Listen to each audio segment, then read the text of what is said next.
বাবা আমরা কোথায় যাচ্ছি? নানা ভাই। নানা ভাই হবে? তুমি খুশি?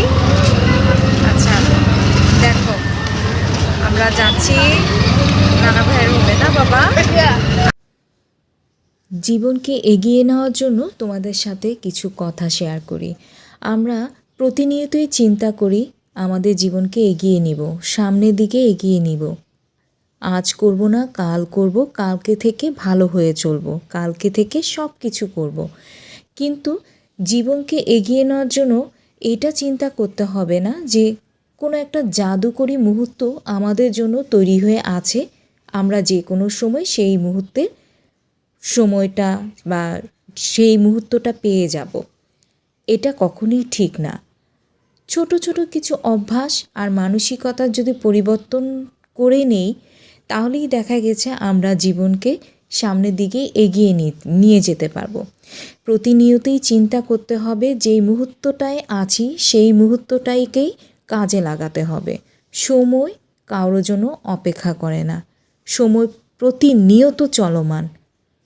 যেমনটা কারোর জন্য কেউ অপেক্ষা করে বসে থাকে না, সময়ও কারোর জন্য কখনোই বসে থাকে না। সময় চলমান। আজ পার হয়ে গেল, আজ এই সময়টা পার হয়ে গেল, সেই সময়টা আর কখনোই ফিরে পাবো না। তাই চিন্তা করতে হবে, কোনো জাদুকরী মুহূর্ত নয়, কিছু অভ্যাস, কিছু পরিবর্তন, কিছু মানসিক চেষ্টা থাকলেই সামনের দিকে এগিয়ে যাওয়া সম্ভব। আমরা অনেক সময় চিন্তা করি আমি ব্যর্থ হয়েছি, তার মানে আমার জীবনটা শেষ। না, ব্যর্থতা শেষ হওয়া নয়, ব্যর্থতা সাফল্যের একটি গুরুত্বপূর্ণ অংশ। এই ব্যর্থতা যদি কখনো না থাকে তাহলে এটার গুরুত্ব কখনই আমরা বুঝতে পারতাম না। এটি আমাকে আপনাকে শেখাবে কোন পথটি কাজ করছে না। এডিসন যেমন বলেছিলেন, আমি ব্যর্থ হইনি, আমি শুধু 1000টি উপায় খুঁজে পেয়েছি যা কখনোই কাজ করে না। তাই পড়ে গেলে দমে না গিয়ে উঠে দাঁড়ান এবং ব্যর্থতাকে কখনো গুরুত্বহীন মনে করবেন না, গুরুত্বপূর্ণ অংশ মনে করবেন সাফল্যের। নিজের সাথে সব সময় তুলনা করতে হবে।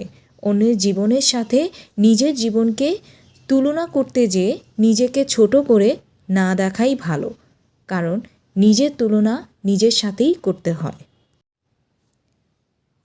একমাত্র প্রতিযোগিতা হওয়াটা উচিত গতকালকে নিজের সাথে, গতকালকে আমি কতটুকু অর্জন করেছি এবং আজকে তার চেয়ে 1% যদি আমি বেশি অর্জন করতে পারি, সেটাই হচ্ছে আমার অর্জন।